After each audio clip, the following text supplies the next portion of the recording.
So, Luigi Mangione, the suspected killer of the United Healthcare CEO. I want to talk about him from a different perspective, which is the perspective of a chronic pain therapist. It sounds to me like his chronic pain is actually TMS. Now, I want to be very clear.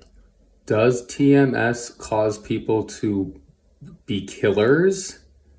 Definitely not. But does TMS cause chronic pain?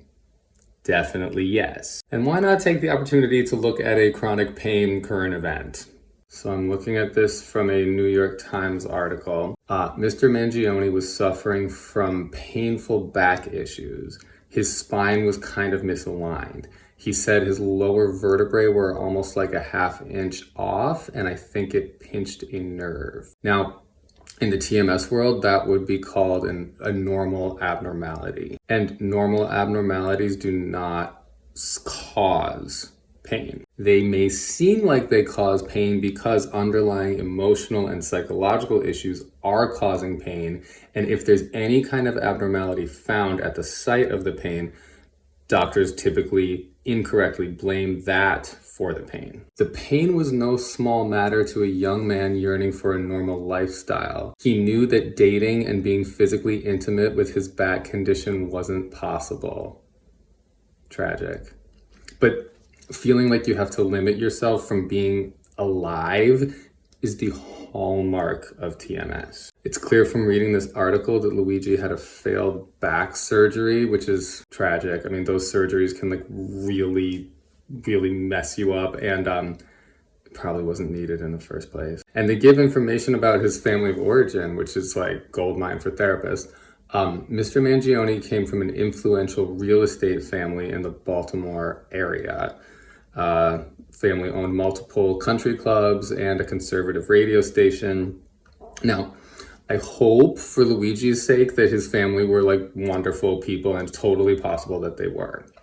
That said, the idea of an influential family is also sometimes code for severely narcissistic family. Just being real about that. And growing up in a family with emotionally unhealthy people is incredibly traumatizing. It's totally possible that that is the environment wherein Luigi learned not to feel his emotions, not to truly be his authentic self because it couldn't be tolerated. And that is the bedrock for an emotionally and psychologically driven chronic pain condition. Now, I'm not making any comments on Luigi's criminal activity. That's not what I'm trying to talk about. But I just want to say that from my perspective as a chronic pain therapist, I'm reading between the lines and I'm seeing someone who's like really struggling with emotionally and psychologically driven chronic pain. And sadly, it's clear that he does not know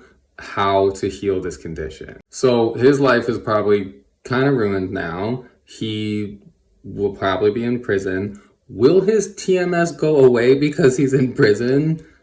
No. Untreated TMS would only get way worse in a situation like that because emotions. So this may be strange to say, but I hope Luigi learns somehow that healing is possible. And if anyone's in touch with him, let him know.